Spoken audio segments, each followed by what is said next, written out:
Hey guys, tonight we're stepping into the gentle hush of a colonial Sunday afternoon where time moves slowly. Footsteps fall soft on dirt paths, and even the birds seem to chirp with a little more restraint. You're in a small New England village now, sometime in the mid 1700s, where the idea of rest is sacred, but in a deeply disciplined kind of way. You tug on your coat, rough wool against your wrist, and step outside. The morning sun is barely rising. It filters through thin trees, sending strips of pale gold across the lane. The air smells like damp earth and a distant fireplace someone forgot to bank properly. You walk, not fast, not slow, just steady. There's no conversation, just the quiet shuffling of leather soles, the occasional cough, and a creaking cartwheel in the distance. You're not alone. Everyone, literally everyone, is walking the same direction. Church, or as the locals call it, meeting. It's not just a tradition, it's a legal requirement. The Sabbath is serious here. Not attending might get you fined or publicly shamed. No one wants that. So you walk in a loose formation, surrounded by silent neighbors, all heading toward the same unheated wooden meeting house at the edge of town. You try not to yawn, but you didn't sleep great. The bed felt more like a sack of straw dumped over some ambitious rope work. Still, today isn't about comfort. It's about stillness, observance, and pretending not to notice that you're itchy from the shirt your cousin accidentally starched twice, up ahead. The meeting house comes into view stark, square, and somehow both modest and intimidating. There's no steeple, no ornamentation, just unpainted wood and a heavy door. A few men stand near the entrance, not chatting, just waiting. Some people still whisper that the devil once perched on the roof during a storm. No one knows what that's supposed to mean, exactly. But the rumor stuck. You follow the others inside, the door moaning dramatically as it opens. It's dim. Windows are small and wavy with blown glass, letting in just enough light to see the wooden benches. No cushions. Of course, that would be sinful, or at least suspicious. You file into your family's assigned pew, careful not to bang your knee on the corner like last time. A man in a plain black coat walks to the front. The minister? No dramatic robes here, just a sober presence and a very large Bible. He begins. No greeting, no music, just words. Heavy, structured, endless words. His voice, somehow both monotone and intense, begins to roll over the congregation like a slow tide of stern weather warnings. You settle in for what you know will be the first of two sermons today, separated by a brief break. Total time roughly 4 hours. You shift, someone sneezes, a child somewhere lets out a muffled squeal and is promptly removed like a tiny, squirming criminal. The content is familiar. Original sin, eternal damnation, occasional hope. The minister reads from scripture and then launches into commentary. You vaguely follow. Something about the wheat and the tares, or was it sheep and goats today, doesn't matter. You nod politely, gaze unfocused, and now, a quick sidebar, the reality check. This might sound like the ultimate day of rest, but in truth, this kind of religious observance was demanding, exhausting, and frequently, well, boring. So if you've ever found yourself zoning out in a meeting, just know your 18th century ancestors were doing it too, only in wooden shoes and without coffee. So, before you get comfortable, take a moment to like the video and subscribe, but only if you genuinely enjoy what I do here, and drop a comment with your location and local time. I love seeing where and when you're listening from. Now, dim the lights, maybe turn on a fan for that soft background hum, and let's ease into tonight's journey together. The minister continues, voice never wavering. He occasionally gestures toward the ceiling for emphasis, though there's nothing up there but rafters and some ambitious spiders. You glance to the side. A neighbor is sitting perfectly still, though you're 90% sure they're asleep with their eyes open. It's impressive, really. Outside, the world keeps moving. Horses shake their manes, bees drift toward clover, but inside, time folds into itself. You lose track of minutes, then, as if waking from a spell, you realize he's done, just for now. A brief recess. People don't talk. They just stand, stretch discreetly. Some step outside to get air, though you suspect they just need to blink without fear of eternal judgment. Historians still argue whether these long, silent services genuinely instilled devotion or simply forged a deep sense of community through shared endurance. What's clear is that for many colonists, especially in New England, this weekly ritual shaped their understanding of time, obligation, and self-control. As you wander outside, your legs feeling both numb and tingly, you notice something odd, the absolute lack of any idle chatter. It's Sunday. That means sacred silence. Even in the moments between sermons, you think you hear a frog, but then it stops, as if even amphibians are obeying the Sabbath. You lean on the porch rail of the meeting house. It's warm from the sun. You stare at the sky. Nothing's happening. And that's kind of the point. In the distance, someone drops a Bible. Everyone flinches. Inside, the second sermon is about to begin. You sigh softly and head back in, shoulders bracing for another theological deep dive, but your mind already begins to drift toward what comes after the walk home, the quiet meal, and maybe, just maybe, a nap in the shade. Back inside the meeting house, the air feels heavier somehow, not warmer, never that, but weighed down by the expectation of stillness. You slide once again into the pew, knees brushing against the polished wood, your back straightening instinctively. Around you, others file in, faces neutral, movements careful.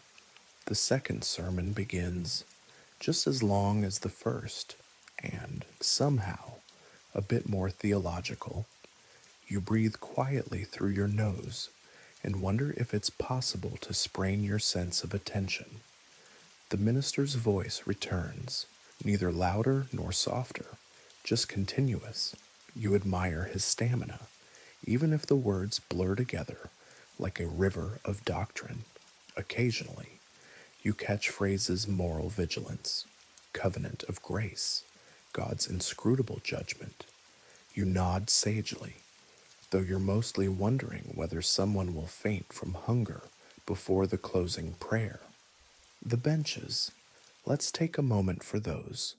Colonial pews are, in a word, hostile, no cushions, no ergonomic slants, no mercy, just straight-backed wooden constructions designed to keep you righteous through shared discomfort.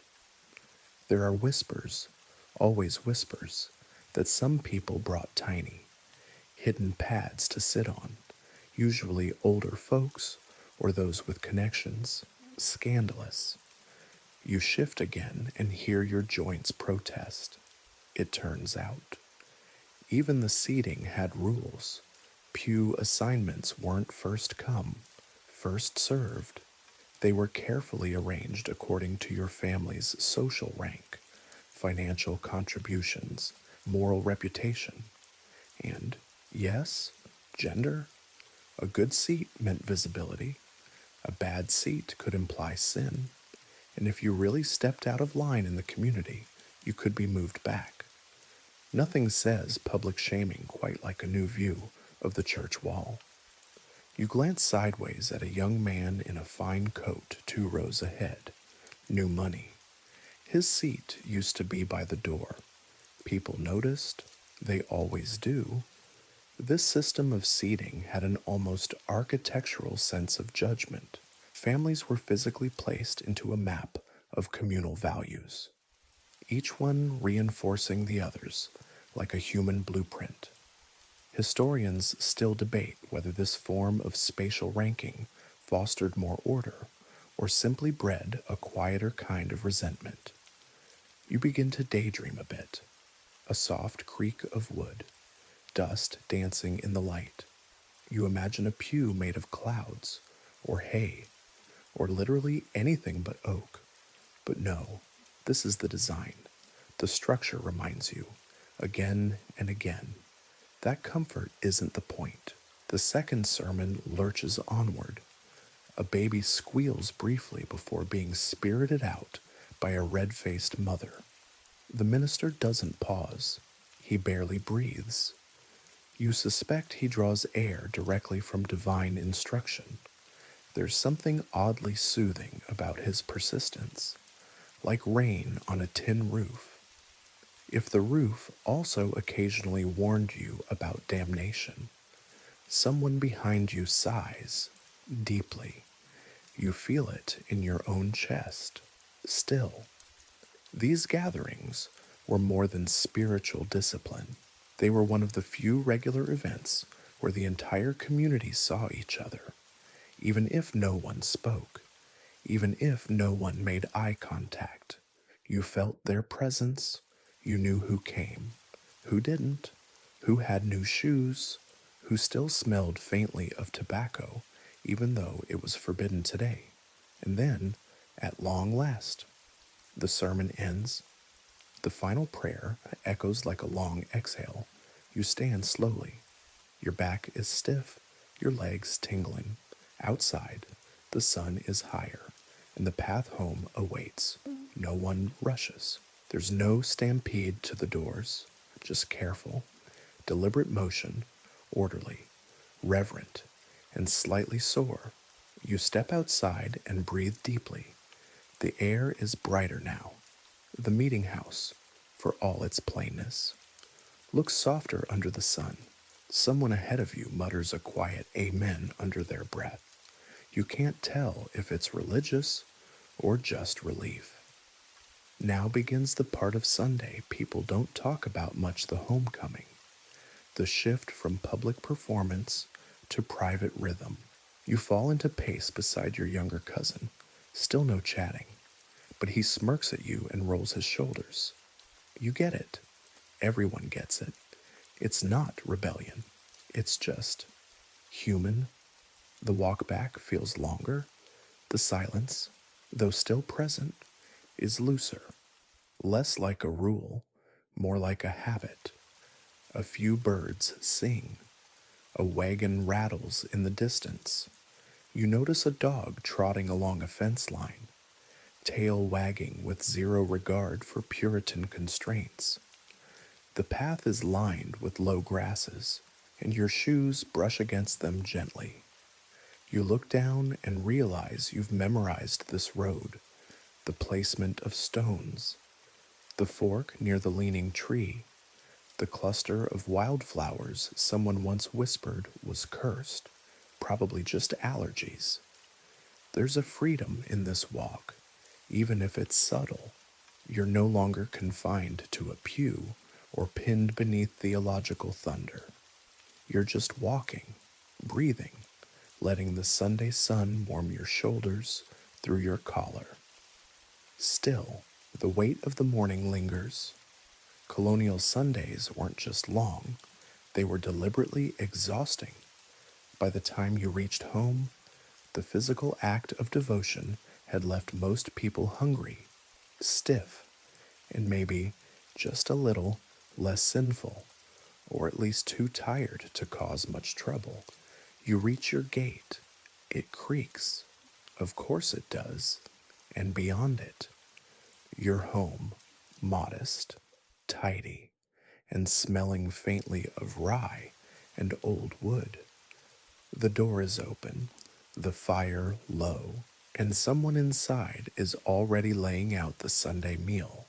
As you cross the threshold into your home, the atmosphere shifts.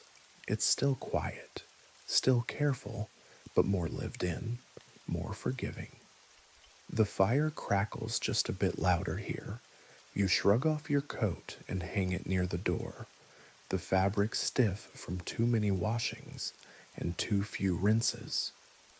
A basin of water waits near the hearth, lukewarm by now, but it does the job.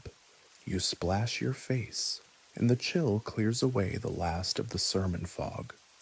The table's already set, more or less.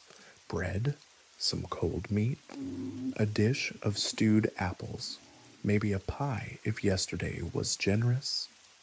Everything had to be prepared the day before. Saturday's kitchen work stretched long to make Sunday's silence possible. According to Colonial Sabbath law, no cooking was allowed today. Work was forbidden. And that extended to stirring, frying, even reheating. Technically, kindling a fire was already towing the line. Eating hot soup scandal. And yet, rules had loopholes. Clever colonists bent the Sabbath's edges like soft clay. Meals were wrapped in cloth and tucked into warm hearth ashes overnight, slow cooked in residual heat. Some families even used special ovens designed to keep food warm until Sunday afternoon.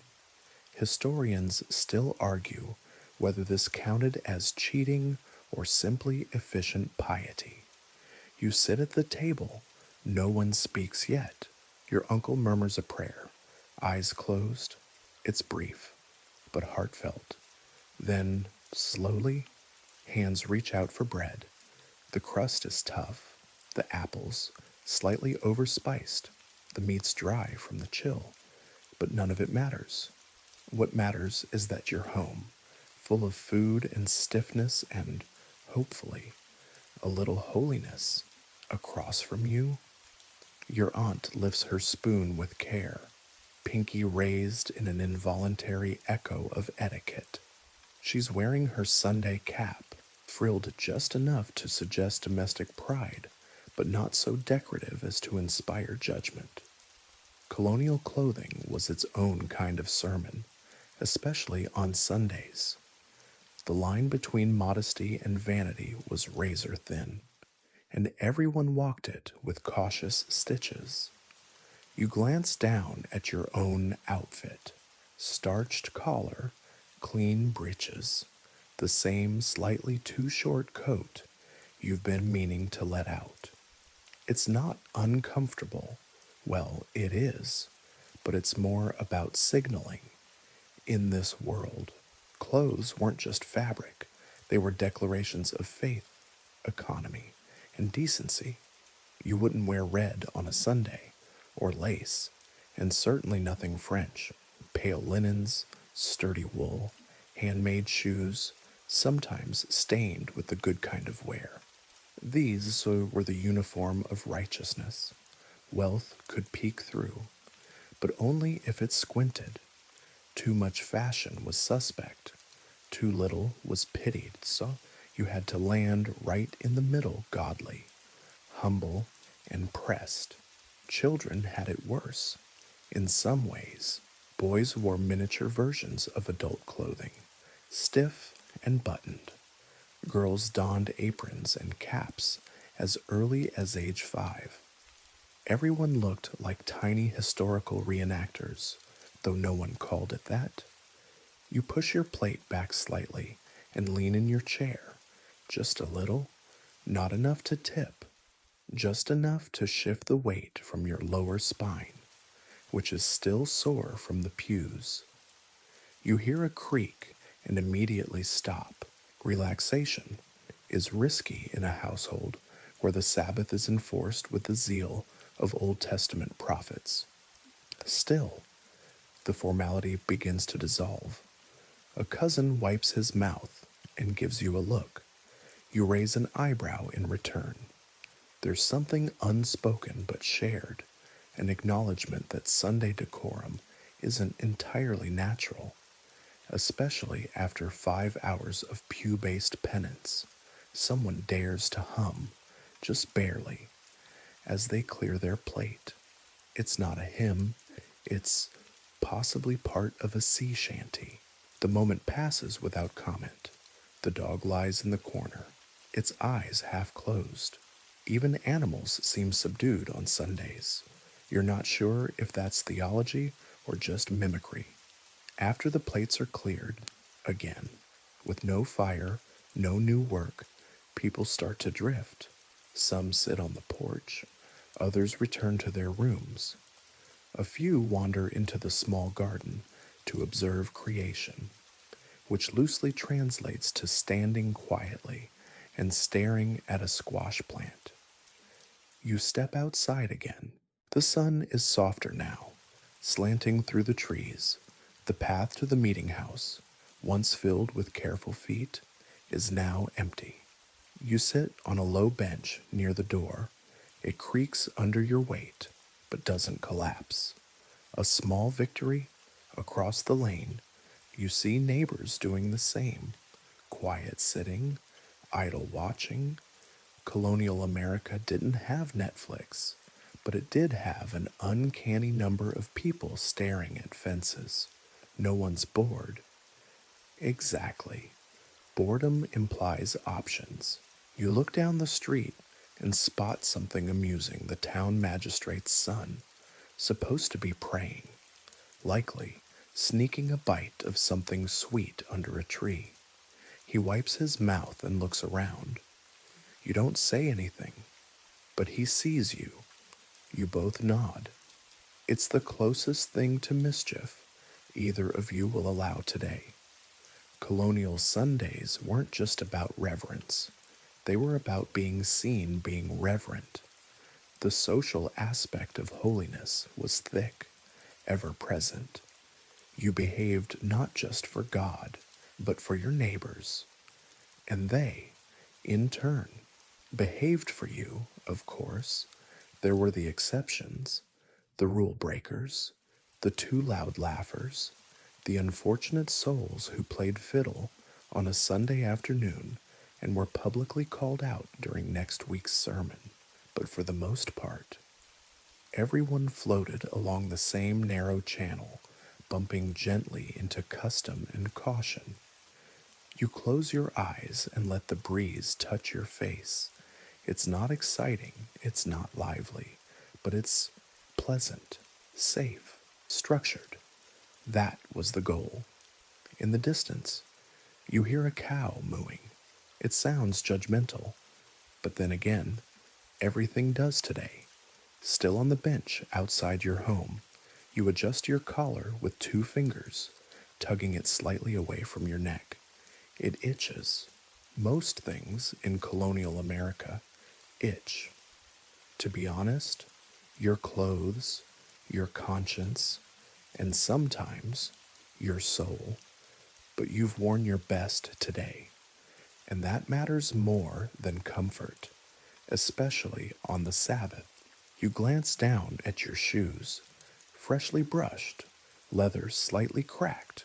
Your stockings are clean, your breeches are straight, and your waistcoat holds its shape despite last week's incident with a spilled candle. The ensemble is a careful balance. On a Sunday, clothes do more than cover you. They declare you. In a community where everyone's watching, and they are, your outfit speaks louder than you do. A bonnet too bright, vanity. Too fine a coat, pride. A missing cuff button, perhaps you're falling on hard times. Colonial fashion isn't about flair. It's about reputation management by textile. And it isn't just your clothes under scrutiny. It's everyone's. You notice your neighbor across the lane, Sister Abigail, nodding politely in your direction. Her cap is pristine, white linen, starched flat, with two thin ribbons that match nothing and therefore suggest humility. She's been known to sow judgment into every stitch. Meanwhile, her cousin, Faith, poor thing, is wearing a cloak with a faint floral pattern. It might be from England, it might have lace edging, and it might just be the most whispered about garment in the village this month. Historians still argue whether certain fashion choices like these were intentional statements or just unfortunate hand me downs. You brush a speck of dust off your sleeve and let your eyes wander. A young man strolls slowly past, holding a tricorn hat just above his hip. He's a little too polished, the shine on his boots almost scandalous. You're not sure if it's ambition or ignorance. Either way, he's giving the older men something to mutter about later. Children wear their Sunday best, two miniature versions of their parents. Young girls in aprons and tight-fitting bodices they'll outgrow in months. Boys in stiff coats with sleeves a little too long, buttoned up tight like tiny diplomats. They fidget, of course, twirl their caps, tug their hems, scratch at their necks. But even they know this uniform means something in colonial towns. Tailoring was an art of restraint, a sharp contrast to the later flourishes of Revolutionary era waistcoats and silken cravats. Here, in your sleepy village, color was sparse: browns, grays, creams, occasionally a faded blue or dull green. But nothing too bold, after all, invited judgment.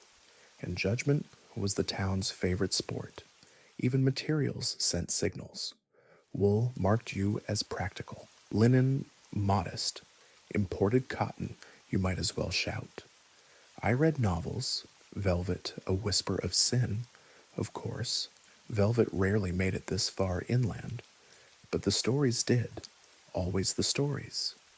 You think back to your own wardrobe, a small chest in the corner of your room with 3 sets of clothes: work, worship, and winter. That's about it. The Sunday outfit was laid out every Saturday night like ritual armor, brushed clean, seams checked, buttons tightened. A single missing stitch might spark gossip. A loose hem could cost you a marriage prospect. In larger towns, clothing even affected pew placement. The best dressed families sat near the front, where they could be most easily admired and judged. Here, things are subtler, but the pressure remains. To underdress is to seem ungodly. To overdress is to seem proud. You must aim for invisible perfection. It's exhausting. You watch as your younger cousin emerges from the house, carefully smoothing his sleeves. He looks like he's seen ghosts of laundry days past, mostly. He lifts his chin in imitation of older men and tries not to trip over his shoes, which he'll grow out of by next harvest. A gentle wind ruffles your cuffs somewhere behind you. A door creaks open. The world hums softly in its wooden and woolen rhythm. The Sabbath continues. You rise and stretch slowly, not enough to seem irreverent, just enough to ease your hips. A few steps down the path reveal others doing the same. Quiet movement, gentle adjustments, no laughter, but a few exchanged glances. You pass a pair of women bent over a spinning wheel on the porch, their hands still while their minds wander. They're not spinning today, of course, but the wheel's there, just in case someone needs to feel guilty for idleness. One of them is barefoot. You blink. That's unusual. Her apron covers most of her foot, but not all. You wonder if she forgot her shoes or made a statement. It's bold. Either way, colonial communities often relied on these subtle cues to communicate everything from piety to rebellion. A ribbon out of place, a second ring on a finger, a collar pressed too flat. It all meant something, or could mean something. People were keen interpreters, especially when the scriptures were silent on fashion choices. You remember a story from 2 winters ago. A visitor from Boston came wearing a crimson petticoat. Crimson. The gasps still echo. She claimed it was common in the city. No one believed her. She wasn't invited back. It's strange, this Sunday stillness. On the surface, everyone appears calm, reflective, but beneath, it's a swirl of interpretation, self correction, and strategic restraint. You wonder whether God's watching as closely as your neighbors are. Still, there's beauty in it, in the Polish, in the effort, in the way an entire town dresses not for flair, but for shared dignity. It binds you all, these itchy fabrics and quiet hems. They remind you who you are, or who you're trying to be. You step back toward your house, mind half on lunch, half on nothing. The porch groans softly beneath your foot, and you take that as a cue to sit again. A bird lands on the fence and chirps. Just once. You wait to see if anyone tells it to hush. The afternoon stretches slowly across the village, like a cat in a warm patch of sunlight, quiet, deliberate, and vaguely superior. You sit still, hands folded in your lap, watching the way shadows start to slip across the porch boards. It's peaceful, but not lazy. Lazy would be dangerous, because this is still Sunday, and that means the Sabbath laws remain in effect. Colonial America, particularly in Puritan regions, had laws for just about everything. But Sundays had a category all their own, known broadly as blue laws. These regulations governed what could, and more importantly, couldn't, be done on the Lord's Day. And the list was long. You couldn't travel unnecessarily. You couldn't conduct business. You couldn't dance or sing unless it was a hymn or whistle. You couldn't bake or buy or barter. You couldn't wear perfume or polish your boots, or, according to one town ordinance, you couldn't play cards, even if you weren't gambling. Historians still argue whether these rules were designed more for spiritual discipline or social control. Likely, it was both. Either way, they had the intended effect: an entire community bound together by carefully constrained behavior and the ever-present fear of public chastisement. You remember a story your uncle likes to retell, loudly and often, about the time someone was caught swimming in the river on a Sunday afternoon, not skinny dipping, just swimming for refreshment. The punishment: a public apology and 3 days of well-supervised silence. That's 3 days without speaking, not even to comment on the weather. In New England, that's practically exile.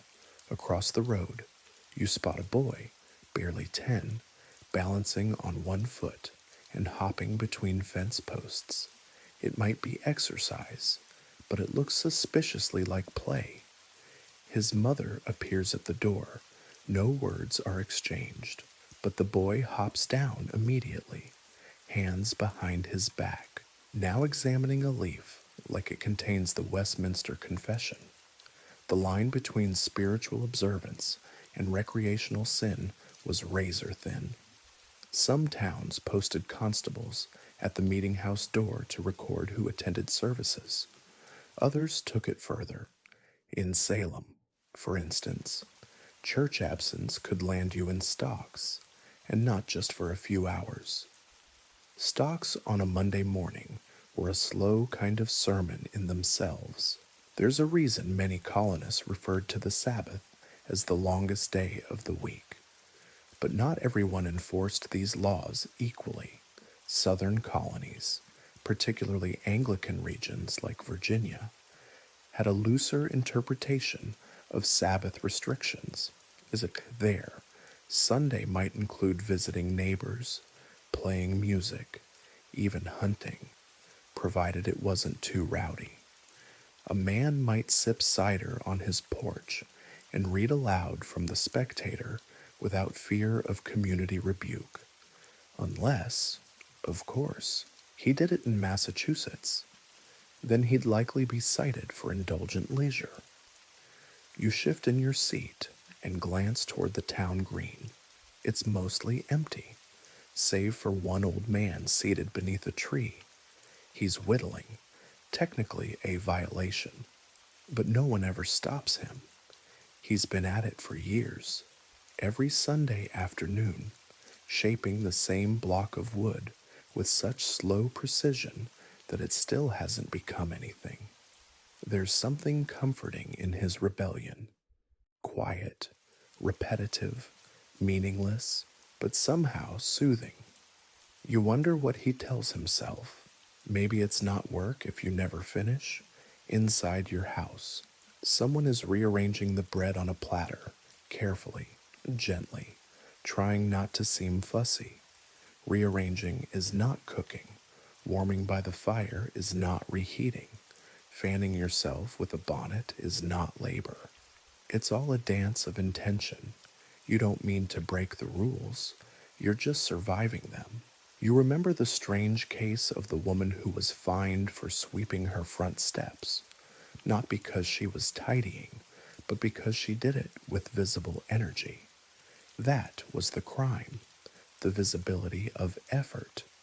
Had she looked bored, she might have escaped judgment. Even pets weren't exempt. A horse used for Sunday travel had to be pre-hitched. A dog that barked too much might be scolded or tied up, as if its joy were somehow irreverent. One town legend claims a rooster was once punished for crowing during the afternoon sermon. No one really knows how, or why, or what that even meant, but the story persists. It's all part of the strange alchemy of colonial Sabbath life. The stillness isn't just external, it's demanded inward, too. You're expected to quiet your thoughts, to examine your soul, to avoid anything that might trigger laughter, or, heaven forbid, delight. You trace a finger along the edge of your sleeve and think, not for the first time, how odd it is that a day supposedly meant for rest can feel so heavy. Not unpleasant, exactly, just careful, like holding your breath in a room full of glass. Yet within this stillness, some found peace, the predictability of Sunday, the rules and rituals, offered a kind of structure that soothed the chaos of the week. Farmers rested their backs, housewives rested their hands, children, well, children squirmed, but learned to do it quietly. There's value in the pause, even when it's mandated. You look up at the sky. A hawk circles, high and slow, casting a brief shadow that glides across the field like a passing thought. Nothing moves quickly today, not the animals, not the clouds, not even you. Inside, someone yawns. It sounds like a hymn. The sunlight creeps past its highest point now, stretching into the gentle warmth of mid-afternoon. Inside your home, the air holds a muted coziness. The fireplace emits only faint heat, the kind left from logs that burned early in the morning. No new flames are lit. It's the Sabbath, after all, but the smell of scorched ash and yesterday's herbs lingers softly in the corners of the room. You settle at the table again, though there's no rush. The second meal of the day, if it can even be called that, isn't so much served as revealed. Lift the cloth from the pewter platter, and there it is: cold cornbread, a round of cheese, a few slices of preserved meat, and the same apple pie from earlier, slightly drier now, with a crust that might as well double as roof shingle. It's modest, predictable, entirely prepared the day before. That's part of the careful rhythm of colonial Saturday nights. While many today might be winding down with tea and a novel, your colonial counterparts spent Saturday evenings boiling, baking, wrapping, salting, and tucking dishes into the hearth embers to be retrieved come Sunday, not as a convenience, but as a theological necessity. The stove, the pan, the spoon, each could become a tool of sin if used on the wrong day. You take a slice of pie and bite into it, careful not to break a molar on the crust. It tastes like cinnamon and survival. You chase it with a sip of small beer, not quite alcoholic, not quite refreshing, but safe enough for both children and the pious. Water isn't always clean. After all, the rules around food are strict today, but colonists adapted. Some towns had Sabbath kettles, ingenious clay or iron pots designed to stay warm for hours, buried in coals. Others placed dishes in thickly wrapped baskets or beside heated bricks. A warm meal wasn't technically forbidden, it just had to be passive. If your stew reheated itself by accident, who were you to interfere? You glance toward the fire and see a dish of beans resting on the hearthstone. Someone placed it there hours ago. No one touches it yet. It's too warm, too suspicious. Across the table, your cousin carefully unfolds a napkin and places it on his knee. The motion is exaggerated, as if to say, "Look how devoutly I don't care that my food is cold." You return the gesture with an equally pious breadcrumb flick. Historians still debate how strictly these food-related Sabbath rules were enforced outside Puritan strongholds, in Dutch communities, or Southern Anglican settlements. Sunday dinner might involve roasted meats or warm puddings. In some cases, neighbors even shared cooking responsibilities, one person tending to a communal oven, technically watching, but definitely stirring. Was it a sin, a favor, or simply colonial logic at work? You chew slowly and notice the quiet of the room. No clatter of utensils, no clink of glass. Even hunger has its manners today. Meals are eaten with care, voices low, elbows practically sermon-worthy in their humility. The dog rests under the table, breathing deeply in that distinctly canine way, tail twitching in a dream, probably chasing squirrels made of gravy. You envy him. A breeze nudges the curtain near the window, and the smell of earth slips inside. Not dirt, earth. That heavy, mineral-laced scent that reminds you of planting season and worn tools, of Monday. But for now, Monday feels far away. This is the in-between, the post-sermon lull. The world outside is still, and your home echoes that quiet. The pie may be dry, but it fills your stomach.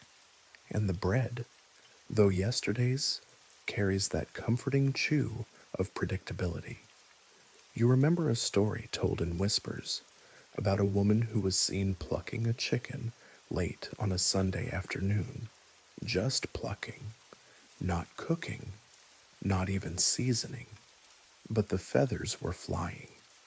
And that was enough for Sister Abigail to declare it a moral infraction. No one spoke to the chicken plucker for weeks. Some say she moved to Connecticut. Others say she never really left, just stopped talking to anyone taller than a churn. It's easy to laugh, now, but the social structure was firm, reinforced not by laws alone, but by knowing glances, pursed lips, and the quiet power of being left off next week's quilting circle.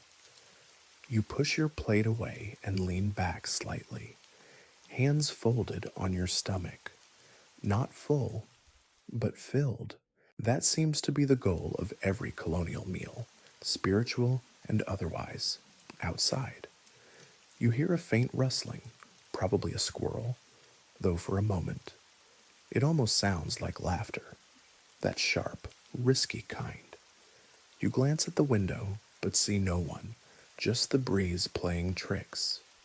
You decide to take your plate to the wash basin, but no water is drawn. Not today. Plates will be rinsed at sunset when the Sabbath ends.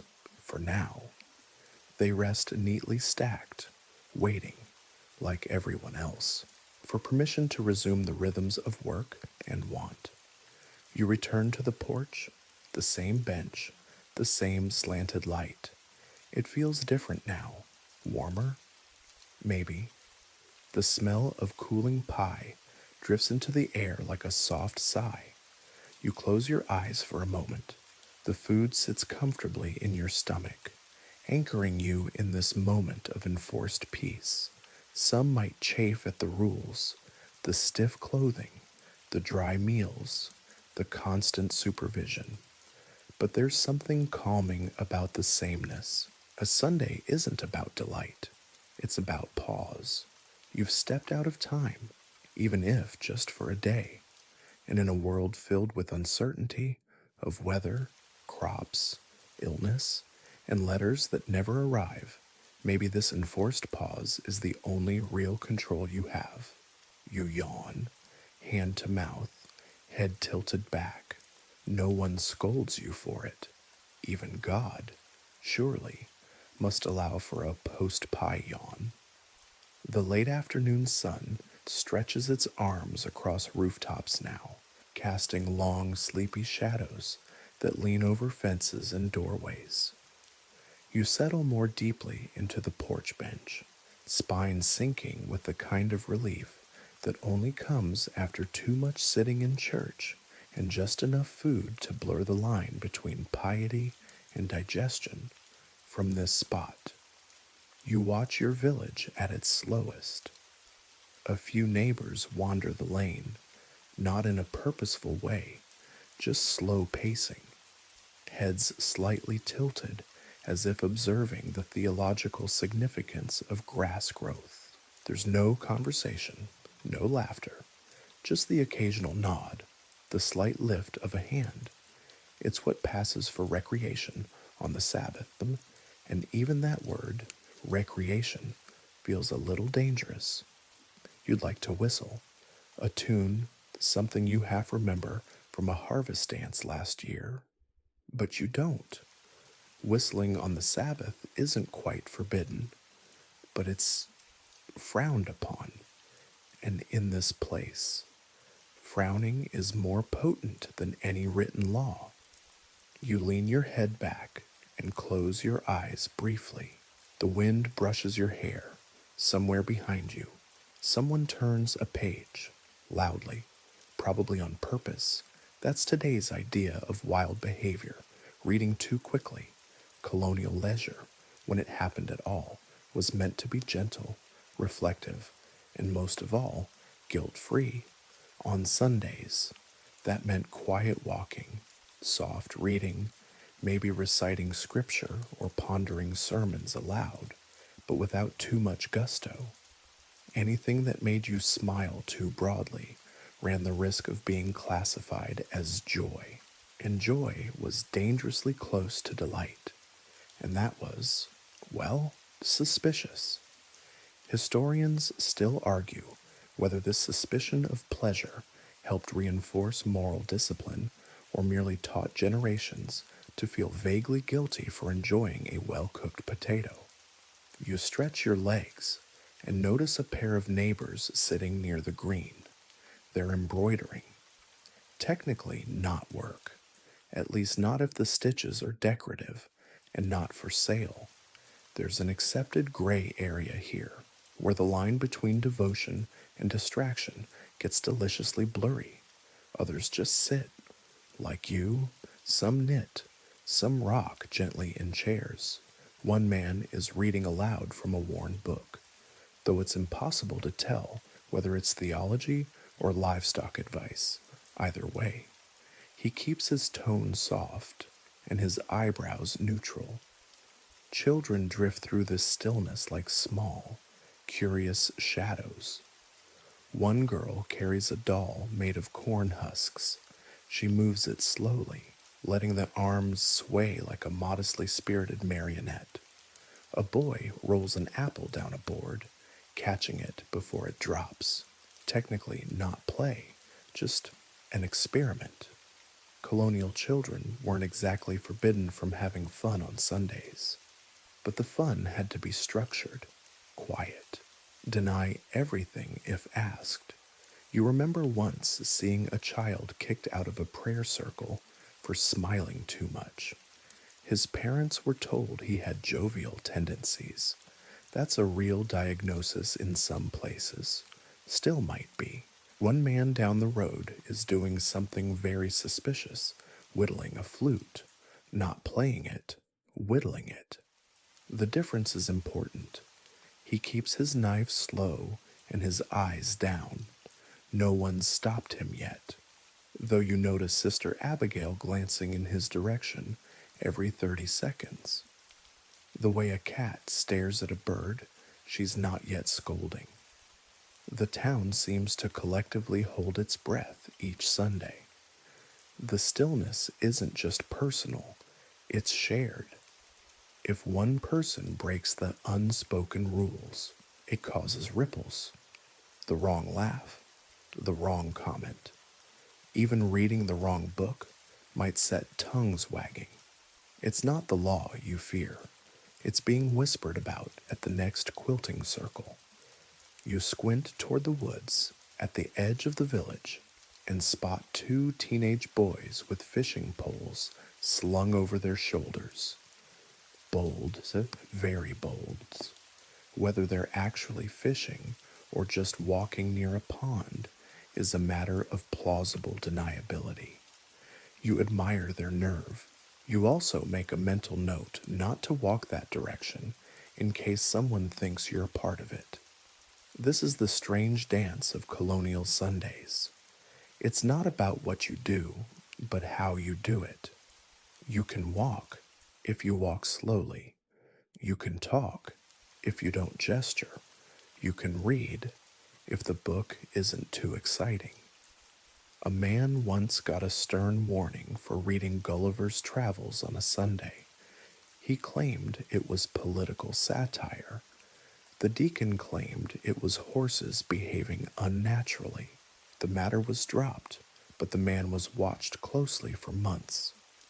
You glance over at the garden patch beside your porch, weeds creeping along the edge. Your fingers twitch, but no, not today. Pulling weeds would be work, and God help you if someone saw. It's this forced idleness that does something strange to your mind. You start thinking about things in new ways. About sermons, yes, but also about how long bread keeps, and whether bees rest on Sundays, and why Brother Elias insists on wearing wool in July. It's not structured reflection, just the kind that happens when you aren't allowed to do anything else. You rise from the bench and stretch again. The dog beside you lifts its head, then flops back down with a sigh that says, "Even I have given up today." You walk a few steps into the yard, slowly, thoughtfully. You pick up a twig and begin drawing lines in the dirt with the tip. Not words, not symbols, just lines. You hear a window shutter open behind you. Someone watching you move the twig a bit more reverently, because in colonial America, even pretending to do nothing is a full-time job on a Sunday. Your twig trails lazy arcs into the dry dirt, then loops around a stone before breaking with a snap. That sound, barely a whisper, somehow feels too loud for the moment. You drop what's left and wipe your hand on your breeches. The breeze shifts. Distant church bells toll somewhere far off, not to summon, but to remind, not to hurry, but to mark. You glance up at the sky, the colors changing now, no longer high sun bright but softening, mellowing, stretching out into amber. The hush of the village doesn't deepen, it just settles, and you, like everyone else, settle with it. Back on the porch bench, your body sinks as if molded to the worn wood. You let your eyes close. Not sleep, not yet. Just idle. And in colonial America, Sunday idleness, if executed properly, was practically a sacrament. It's not the idleness of sloth. That, after all, would be sinful. No, this is holy idleness, a quiet emptiness that makes room for reflection, or boredom, or both, because on the Sabbath, you're encouraged to think about your soul, your place in creation, the sermon you have heard, and the firewood you forgot to stack Saturday, but only silently, only still. Historians still argue whether this communal rest was more for spiritual alignment or simply a necessary recovery day after 6 days of labor. Either way, it became something sacred, part ritual, part routine, part enforced nap. Your head tilts against the post, and the wood is cool, somewhere down the lane. A chair creaks. The wind flutters through laundry hung yesterday, and now swaying like sleepy ghosts along the line. A child coughs, then nothing. Your thoughts drift, not toward grand theology, but mundane nonsense. You wonder whether chickens dream, whether cheese can go bad in the pie, whether anyone in this village has ever truly liked sermons, or if it's all just very well-rehearsed obedience. Then your eyes close, properly this time, only for a minute, though, because if someone sees you, they might assume you've fallen asleep on the Sabbath, and while not explicitly forbidden, it's risky. A nap is holy only if you maintain the posture of spiritual contemplation. Full collapse is a step too far, so you adjust. One hand placed politely across your lap, head angled as if pondering mortality. There, now it's a theological doze. Even God, you suspect, dozed after the seventh day. Probably didn't get scolded for it, either. Inside the house, there's silence, not the heavy kind, but the soft, domestic silence of people who have nothing to do and nowhere to go. It's comforting, if a little eerie. Your aunt might be rereading the same page of scripture for the 5th time. Your uncle might be asleep with his hand still on his Bible, a bookmark peeking from somewhere in Leviticus. The air smells like sun-warmed dust and old wool. You think about nothing in particular, then think about the fact that you're thinking about nothing, which feels mildly transgressive. That's the trap of Sabbath idleness. It invites daydreaming, and daydreaming invites non-useful thoughts. You remember your grandfather once claimed he saw an angel while napping under the apple tree. Your father said he was hallucinating from cider and a bee sting. Your grandmother said it was probably just cousin Alicia in a bedsheet. Either way, the story became legend. The tree was cut down the following spring. Too many visitors. A bumblebee hovers near your knee. You watch it with the full weight of Sunday stillness, your body frozen in contemplative fascination. It loops twice, bumps into the bench, and drifts off toward Sister Abigail's windowsill. May it bring mischief. Colonial Sundays had space for quiet rebellion, small things, dozing in the grass, chewing a blade of mint, reading an extra psalm, just because it rhymed. These weren't sins, but they weren't strictly necessary either, and in a world built on necessity, that alone made them deliciously suspect. The younger children are easier to read.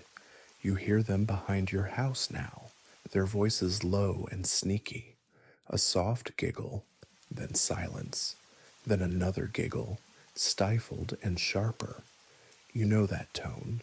They're probably crouched behind the chicken coop, drawing stick figures in the dust, or stacking pebbles, or daring each other to say the word Applejack.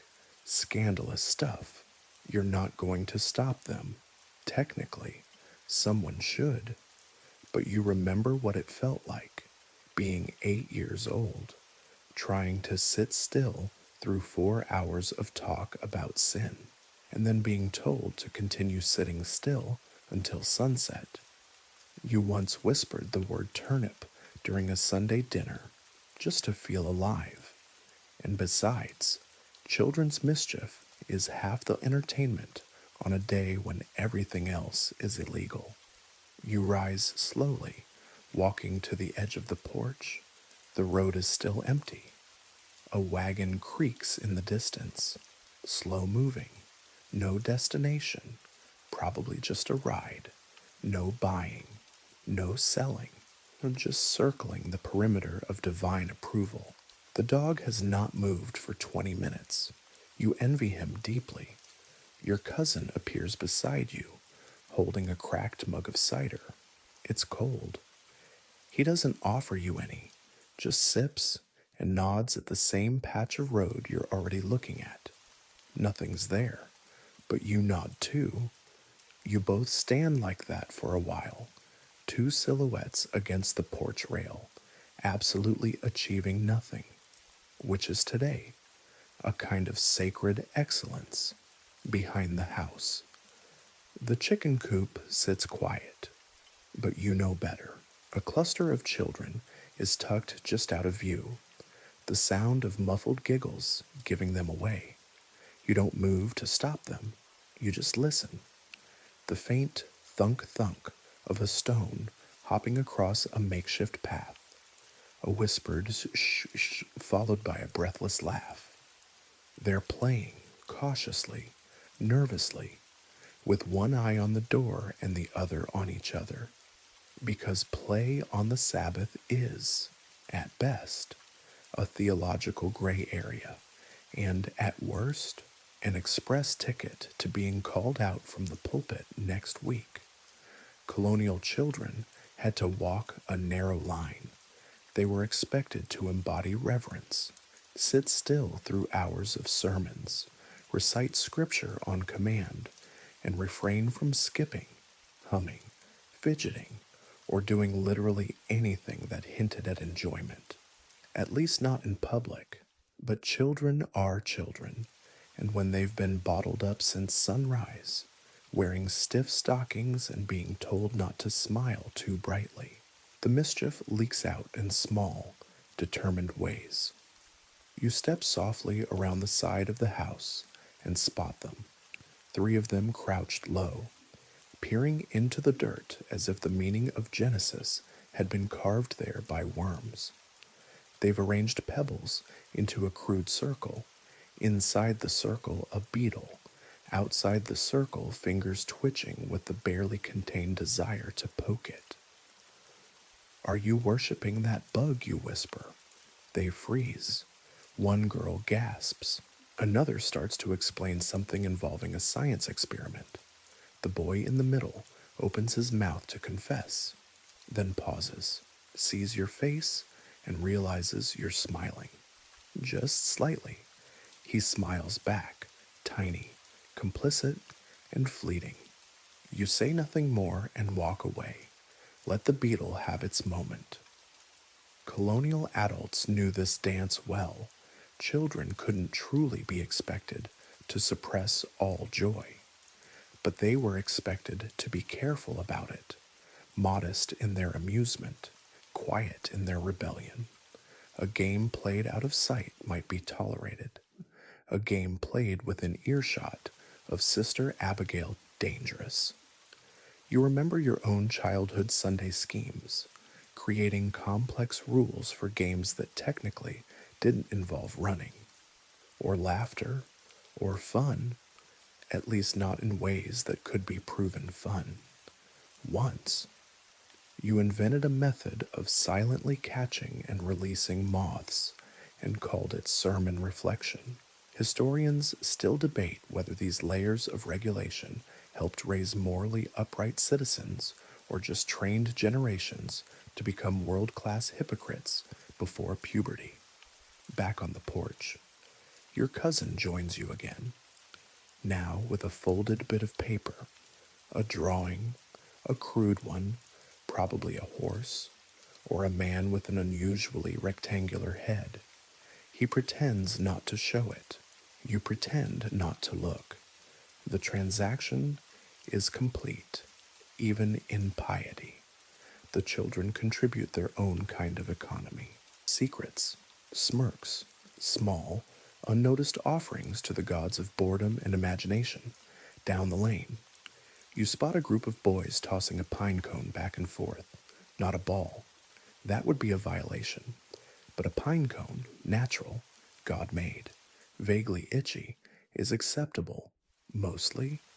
One boy drops it and shouts. The shout earns him a look from a passing elder. Game over. Inside the meeting house earlier, those same boys sat like statues, legs dangling, hands folded, eyes glazed, now released into the afternoon air. They bloom like weeds, unruly, lively, necessary. Colonial parenting styles varied, of course. In some homes, children were lovingly corrected with scripture and patience.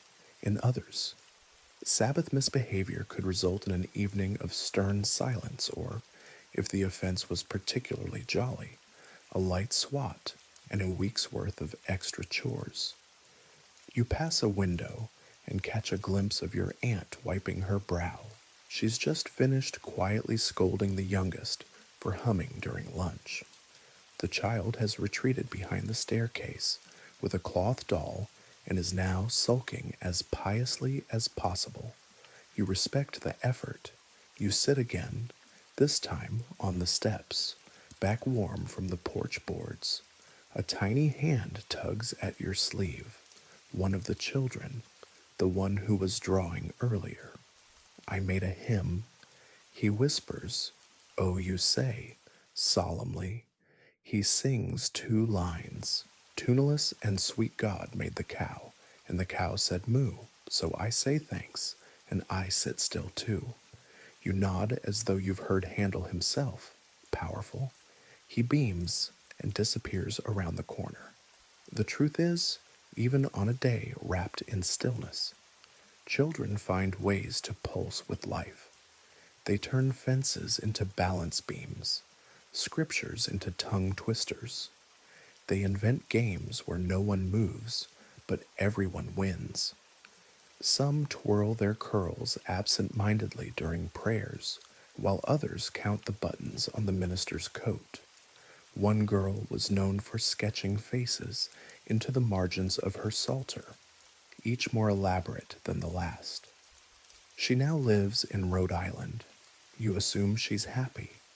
You hear the soft sound of wood tapping wood. One child, using 2 sticks, begins an invisible puppet show behind the well. A small audience gathers. No applause, just nods. You don't intervene, honestly. It's the most compelling theater you've seen all week. In this moment, it becomes clear the children of the village are not breaking the Sabbath. They are surviving it. And in doing so, They give the day a texture it might otherwise lack. You stretch your legs and look up at the sky. The sun is lower now, filtering through the tops of the trees like golden lace. One more hour, maybe two, and this long stillness will yield to the soft murmur of evening. But for now, the Sabbath holds firm. Somewhere, a child coughs. Somewhere else, another giggles. And beneath it all, the invisible current of rebellion flows on, gentle, harmless, and blessedly alive. You rise from the porch steps with a quiet groan, brushing off the seat of your breeches. The wood has left an imprint behind, a neat set of lines pressed into the fabric, an accidental souvenir from a long afternoon of not quite sitting, not quite standing. You stretch, arms overhead, and peer toward the tree line at the edge of the village. There, near the boundary where the cleared land surrenders back to forest. You notice a small gathering, quiet, careful, intentional. They're not laughing, they're not praying, just standing, talking in low voices, backs to the village, eyes scanning the woods, not with fear, but with caution. You know who they are? Everyone does. They are enslaved. Not many, perhaps 4 or 5 in this village, several more on farms that lie beyond the hills, most of the time. Their labor is hidden from the polite rhythms of colonial life. But on Sundays, something changes, not legally, not publicly, but quietly, subtly. There is this space in many colonial communities. Sunday was the one day when enslaved people were granted partial freedom, not in the absolute sense, but in the form of unsupervised hours, moments away from overseers and labor. Historians still argue whether this window was a grudging allowance or a cynical strategy, a pressure valve designed to reduce rebellion by offering the illusion of rest. You step forward, not to join them, but to witness, from a distance, respectfully. The group includes 2 men, both barefoot, standing beside a woman with a bright cloth tied around her hair, blue, a little too vibrant to have come from local dye. A child leans against her leg, chewing something, staring back toward the village with sharp, suspicious eyes. No one is smiling, but no one is sad either. They're speaking in low tones, not English, something else, musical and clipped, full of rhythm you don't recognize, you can't understand. But you can hear it's important. It's not idle chatter, it's remembering. Many enslaved people used Sunday afternoons not for rest, but for reclamation. These stolen hours were often the only time to speak freely, tell stories, pass down names, preserve language, tend to tiny garden plots, or simply exist without someone watching their hands. It was dangerous, even in silence, at any moment. Someone could accuse them of planning something, plotting, praying too loudly, laughing too long. A complaint could mean lashings or the loss of even this fragile freedom. But here, on this patch of land near the woods, they stand like rooted trees, still, present, unyielding. You notice that the child has moved now, plucking leaves from a weed and pressing them between flat stones. You don't know what it means, but the action is purposeful. Maybe it's medicine, maybe it's a game, maybe it's neither, and both. Back near the village square, the Sabbath carries on. Someone sings a hymn too slowly. Someone else turns a page too loudly. But over here, just beyond the reach of the town's gaze, a different Sabbath unfolds. One of the men crouches and begin scratching something into the dirt. Not in a line, not in English, symbols, geometric, precise. You pretend not to notice, just in case your noticing would undo it, in case your attention makes it unsafe. You think about how this land, this day, means something different depending on who you are. For you, Sunday is silence, idleness, stiff collars, and carefully rationed pie.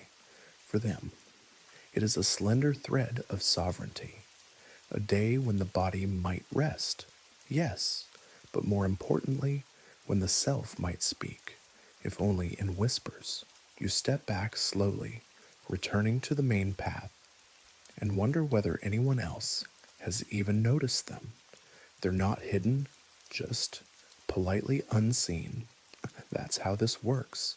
The community knows, but it doesn't acknowledge. You glance again.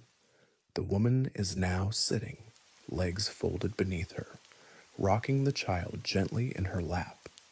She hums, not a psalm, not a colonial tune, but something older, richer, with a rhythm like water moving through roots.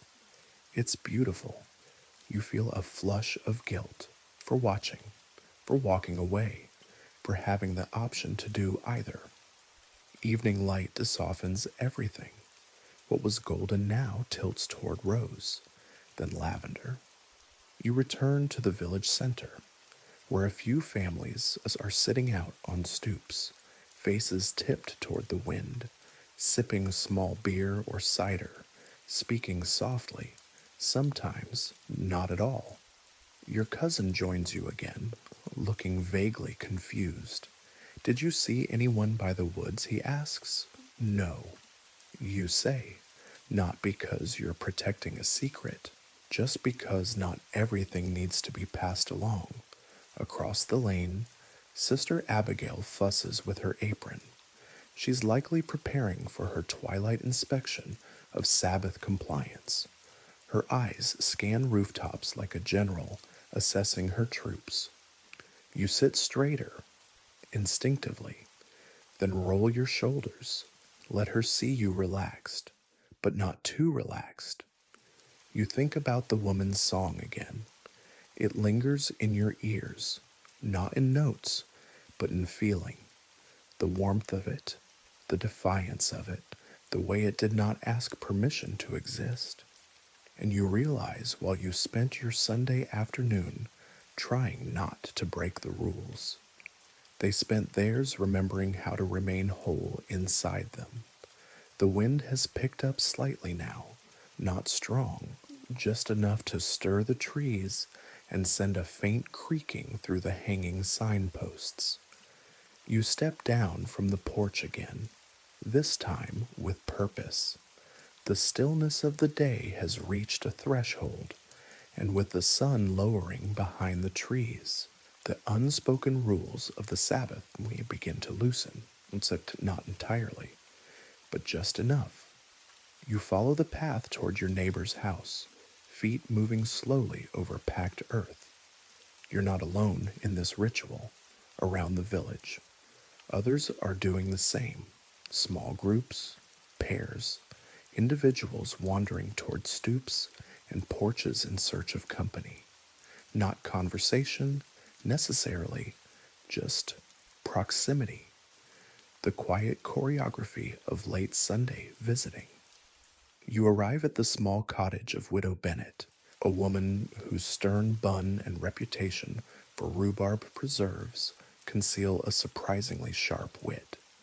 She's already on the porch, knitting something beige, possibly a sock, possibly the concept of restraint itself. She nods as you approach and gestures to a chair. You sit. The creak of the wooden slats beneath you feels momentous. Cooler today, she says. You nod. Yes, that's enough for now.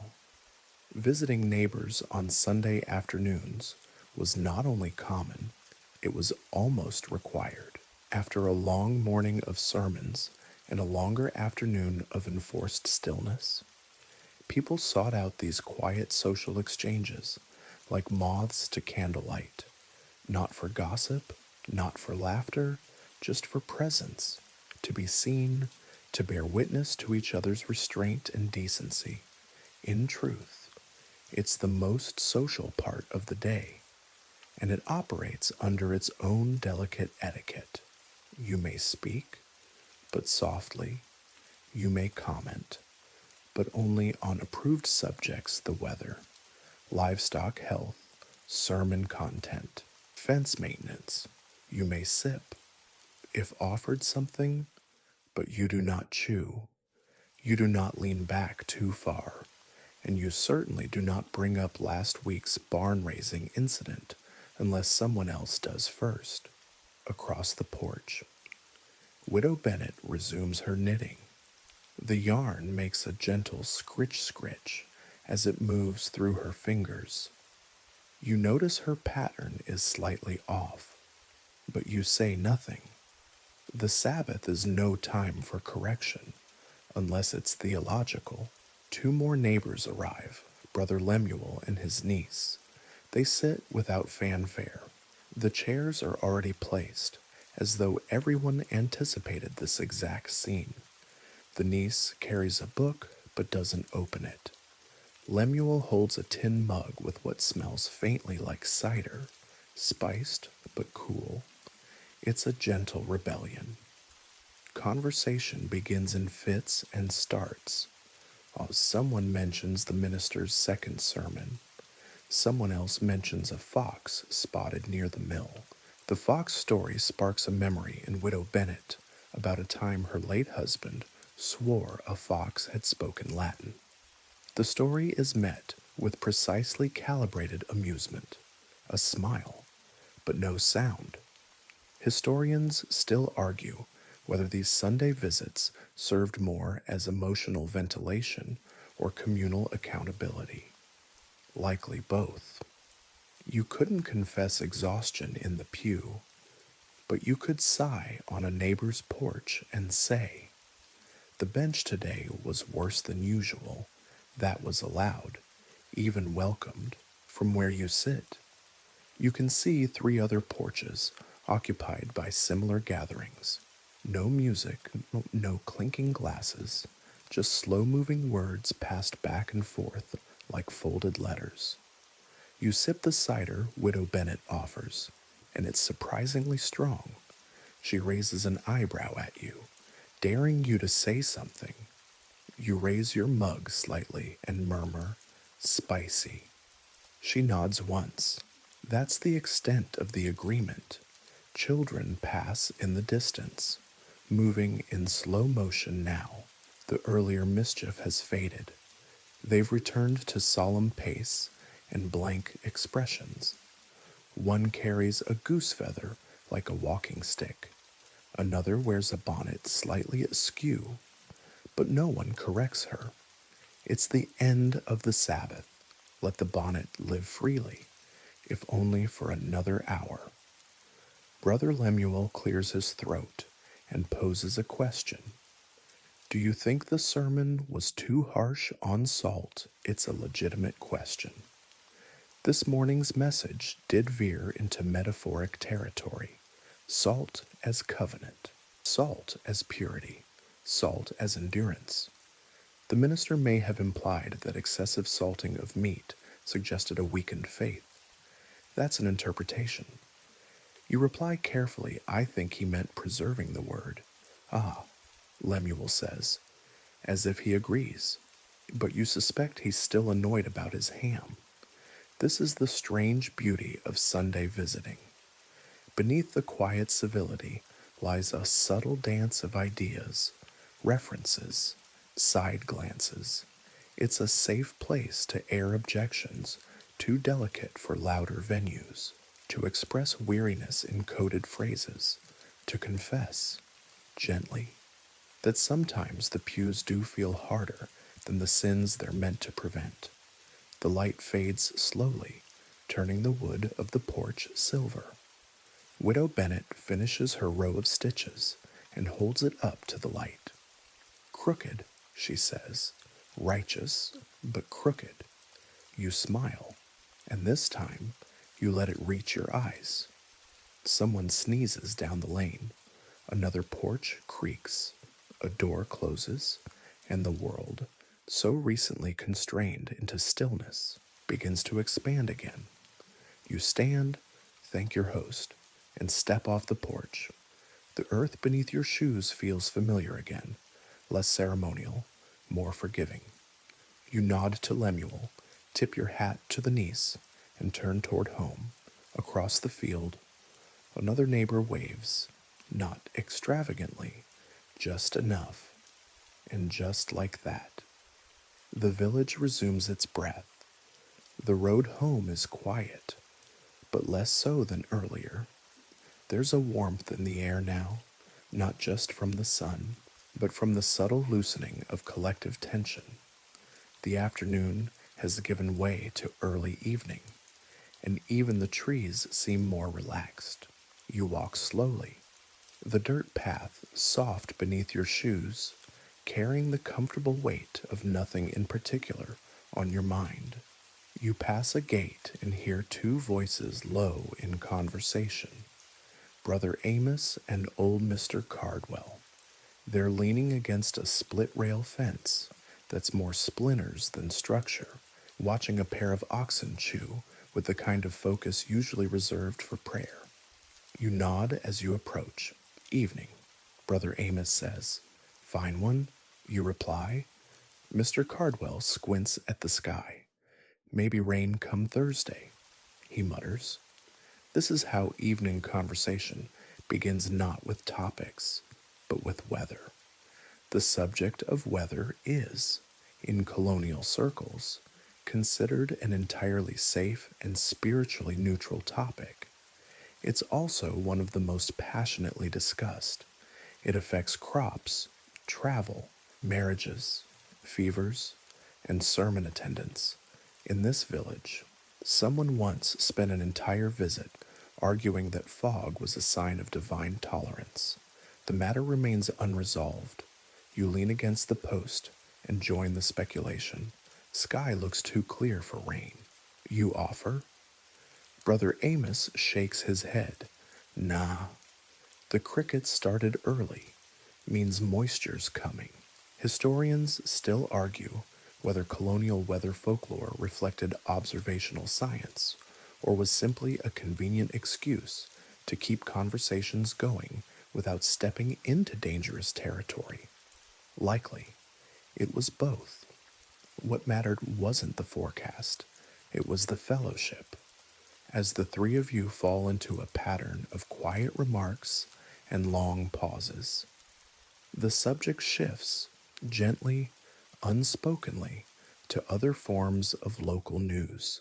Not gossip, exactly, more like the careful passing of community trivia. Did you see the size of the woodpile at the Jefferson's? Amos says. You raise an eyebrow. Bigger than last year, nearly twice. Makes you wonder? Mr. Cardwell grunts. They've a new cousin living with them, from Portsmouth.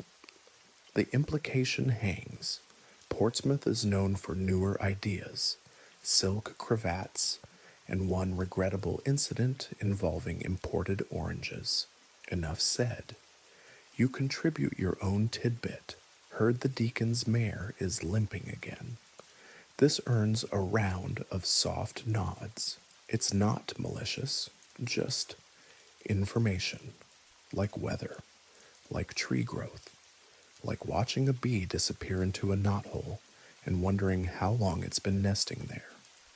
A young woman walks past with a basket. She nods politely.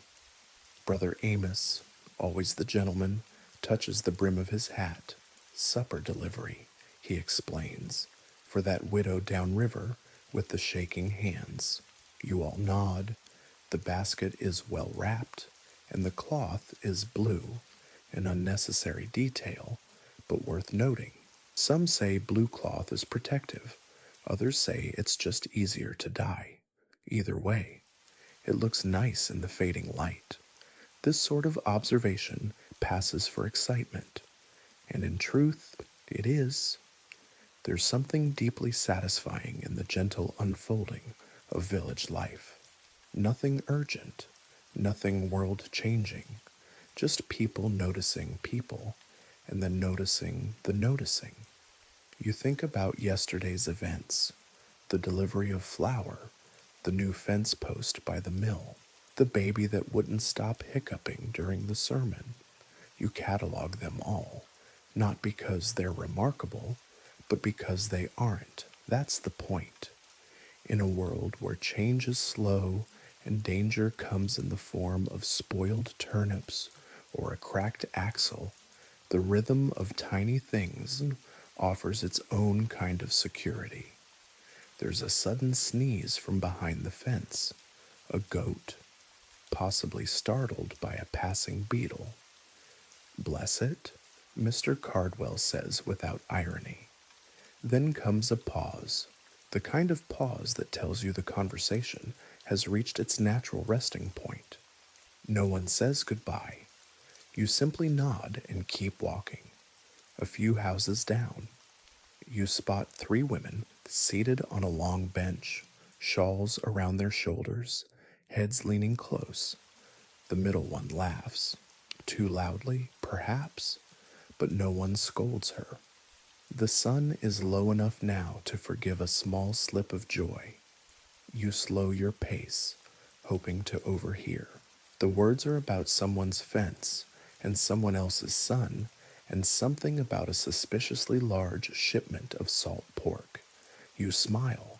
It's nothing and everything. Colonial communities thrived on this soft-spoken web of awareness. Not quite surveillance, not quite care. A collective curiosity that kept the fabric of life stitched tight. Everyone knew a little about everything, and no one admitted to knowing too much. You approach a well, still a few yards from home, and pause. There's a faint drip inside, echoing slightly as the last bucket cools near the surface. You toss in a pebble and count the seconds until the splash. 5, deep enough to last the night. A shadow falls across the ground. It's your uncle, returning from his own visit. Boots dusty, expression unreadable. Evening, he says. You nod. They say it might rain Thursday. Hope not. He replies, and just like that, you're home. You find yourself drawn toward the edge of the village green now, where shadows stretch like sleepy fingers across the earth. The sun hovers low, barely brushing the tops of the tallest chimneys. You hear it before you see it, the faint pluck of strings, uneven and slightly hesitant. Someone is playing a hymn, badly. You smile. The sound draws you to a familiar house, paint faded, porch rails leaning a little, shutters opened wide to the dusk. On the steps sits Tobias Miller, the blacksmith's middle son, cradling an old violin with the delicacy of a man who knows both heat and harmony. He's tuning the strings by ear, an ear that's not quite perfect, but more than good enough for a Sunday evening. You take a seat on a low stone wall nearby, careful not to interrupt the spell of it. He begins again, tentative at first. It's come thou fount of every blessing. The rhythm just slow enough to sound deliberate. His bow skips slightly over the third note, but he doesn't stop. He smooths the error into the next phrase like a craftsman sanding a splinter. As the notes carry through the air, something remarkable happens. A second voice rises behind him. It's his sister, Eliza, young, sharp-eyed, often scolded for climbing trees in her best shoes, now singing in a soft, steady alto that holds more reverence than any of this morning's sermons. Others are drawn in, not to gather, not quite. They keep their distance. A woman pauses with a wash basket in her arms. pretending to adjust her shawl. A man watering his herb patch leans on his bucket just a little longer. Children stop mid-squabble, mouths half open, letting the song thread its way through their attention spans. Hymns were allowed on Sundays, encouraged, even, but the line between worship and enjoyment could be thin. A hymn sung too joyfully might raise eyebrows. A tune too lively, well, that flirted with sin. But this is modest, quiet, imperfect, and therefore safe. In colonial towns, musical instruments were a rarity. A violin like Tobias's might be shared between families, or borrowed from someone's uncle who swore he once played in Boston. Most singing was done a cappella, often in homes, and always with a slight caution, as if the joy it brought might attract the wrong sort of attention. Still, music had a way of slipping in where words couldn't go, where Sunday stillness began to press too tightly. A hymn could stretch the air, make it breathable again. You hum along, just a little. No one hears, or if they do, they don't say anything. The song shifts now into a tune you don't recognize, slower, sadder, no lyrics. Tobias just lets the boo wander where it likes. It feels like dusk, cool and uncertain, beautiful and a little lonely. Historians still debate whether colonial Americans leaned more on music for comfort or ritual, probably both. Hymns offered structure, yes, but they also offered emotion in a world where most feelings were kept buttoned under collars and bound into sermons. When the tune ends, no one claps. That would be theatrical. Instead, there's a long pause, a shared silence of the best kind, where no one needs to speak because the air is full already. Tobias sets the violin down beside him, wiping the strings with a bit of cloth. Eliza stretches her arms overhead and yawns audibly. You glance away to give her modesty time to return to the porch. Farther down the lane, someone else picks up the thread. A flute, more breath than tone. You can't see the player, but you recognize the song, Guide Me, O Thou Great Jehovah. Slow, wheezy, slightly off-key. Perfect. This is how twilight happens on colonial Sundays, not with bells or declarations, but with fragile notes passed from one porch to another. No rehearsals, no applause, just the shared understanding that music, however quiet, is the only thing allowed to stir the air right now. You rise from your seat on the stone wall and walk back toward your house. The notes follow you, faint and intermittent, like the last words of a dream you're already forgetting.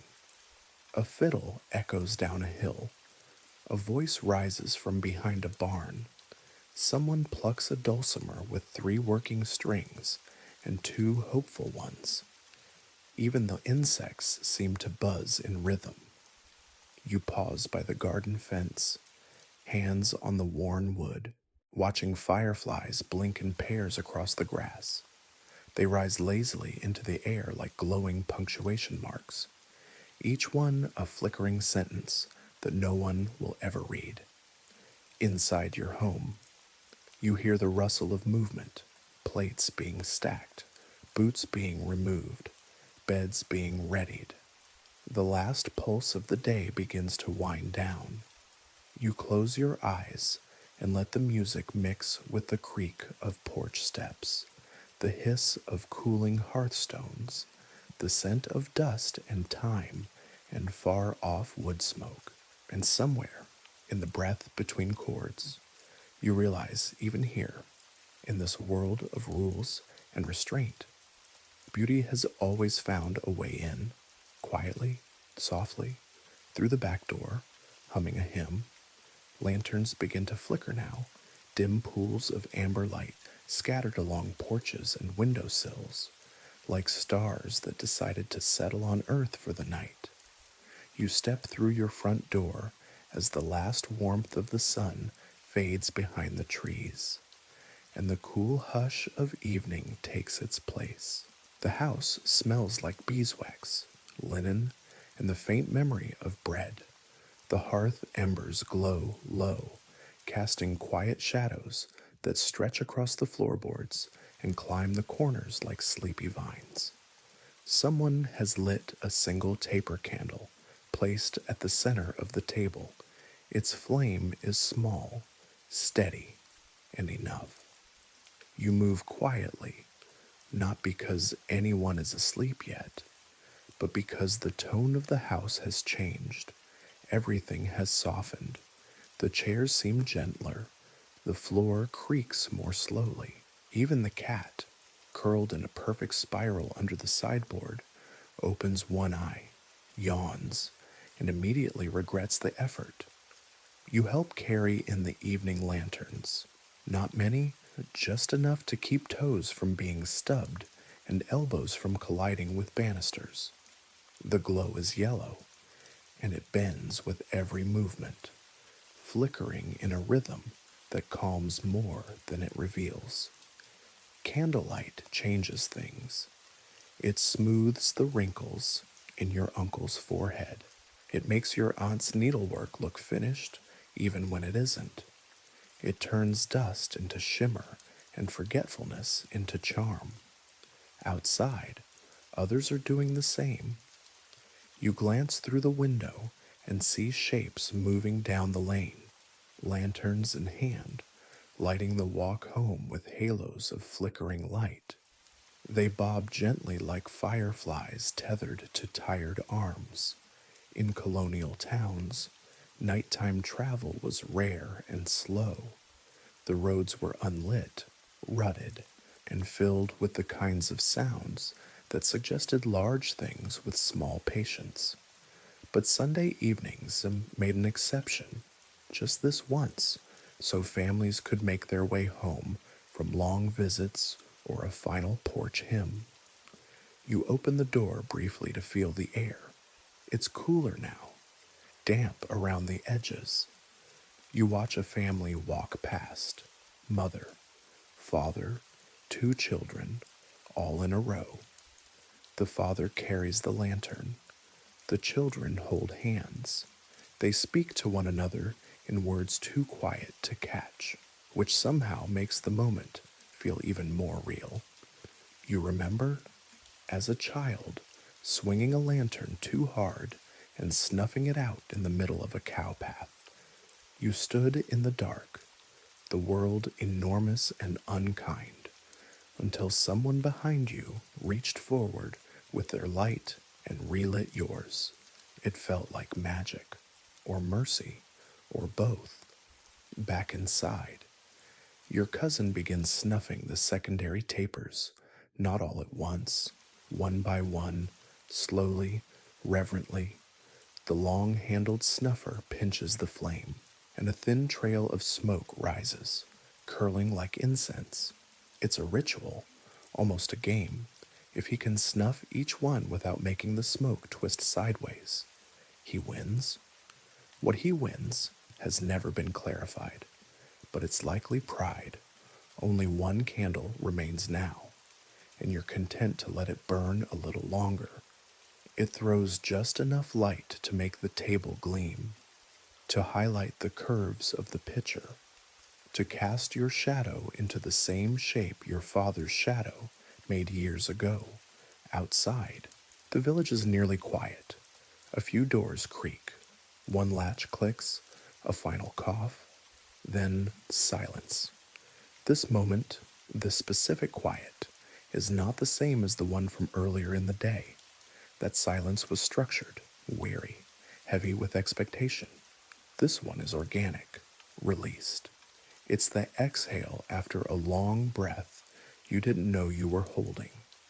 And so, as families return home and lanterns are hung on hooks to cool, the town slips into its final act of the Sabbath, the walk to bed. You climb the stairs slowly, hand on the banister, each step echoing with a soft creak. The floorboards upstairs are worn smooth in the middle from generations of feet that walked exactly this path, at exactly this pace, toward exactly this conclusion. The bedroom is dim. Your bed has been turned down.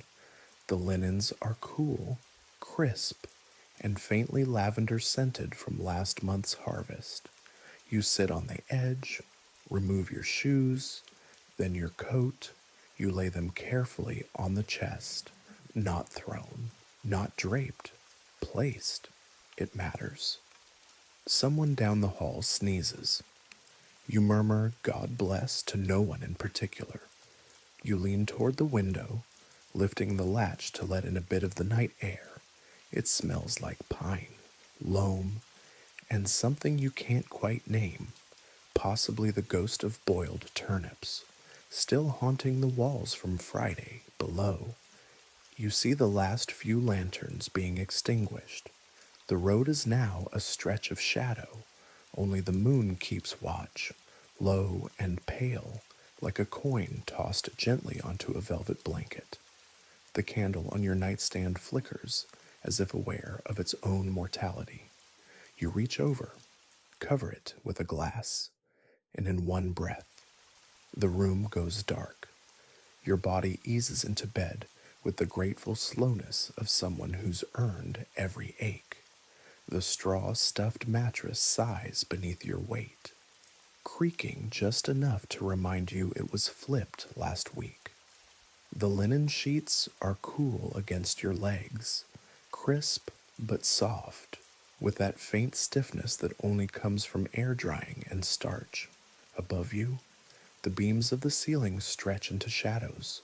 No paint, no carvings, just simple wood, hewn and aged.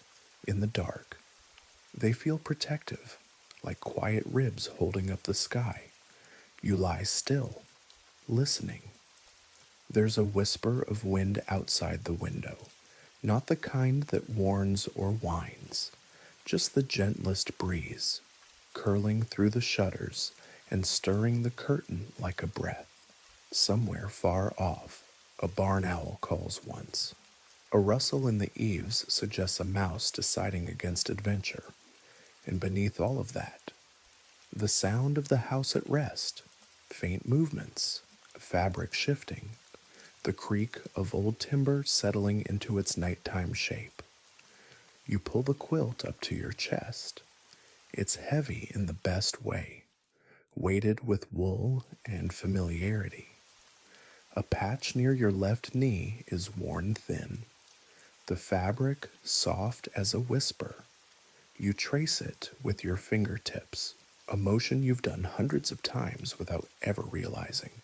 Nearby, someone turns a page, a cousin, perhaps, rereading an old letter or jotting a line in a Sabbath diary.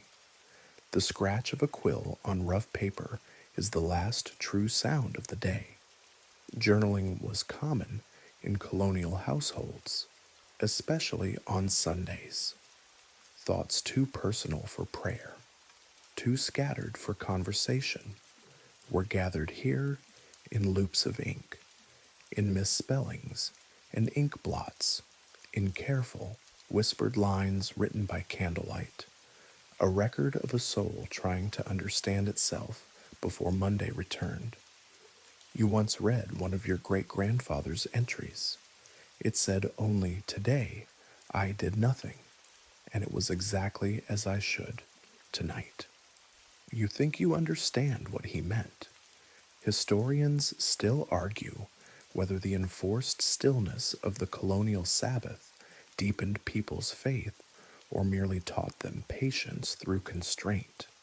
But as your eyelids grow heavier, you feel no need to resolve that debate. In the quiet of this room, in the hush of this house, it doesn't matter. The day has done what it came to do. The candle on your nightstand, now cold, the glass dark, sits like a tiny sentinel. You thank it silently for its service. You thank the bed, the quilt, the wooden floorboards that carried you from breakfast to dusk. Your thoughts begin to drift, not quickly, not with any urgency, just gently, like leaves floating on water. You think of the child's hymn from earlier, of the whispered laughter behind the chicken coop, of the woman's song near the woods, of the violin's missed note, of salt and fences and wood piles and pie. And then your breath slows. Your hand uncurls beside you. Your last thought is not a word, but a feeling calm, as if the day folded itself neatly and tucked you into its quietest corner. Now, let your breath drift even slower. Let your arms rest heavy at your sides.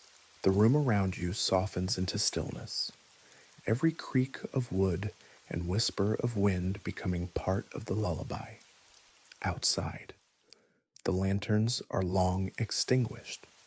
The road lies quiet, wrapped in a patchwork of moonlight and shadow. There's no more movement, just the still rhythm of a village asleep. Each home folded into its own quiet dream inside your room. The air is cool and kind. The faint scent of lavender lingers from the quilt, mingling with the sweet smokiness of spent candlewick. Nothing moves, nothing needs to, even the shadows, once tall and reaching, now rest against the floor like sleeping cats. The world has exhaled, and so have you. You've walked the long Sunday path, sat through sermons and silence, tasted cold pie and warm cider, and watched the slow turn of light as it slipped across porches and prayers. You've heard songs barely sung and seen games barely played. You've stood beside those who rarely speak, and you've remembered those whose voices weren't always welcome. All of it wrapped in a day meant not for noise, but for noticing. And now, there is only this quiet, this softness, this final stillness before sleep. Let your eyes stay closed now. Let the thoughts recede, slow and small, like ripples in a quiet pond. You're warm. You're safe. You're exactly where you need to be.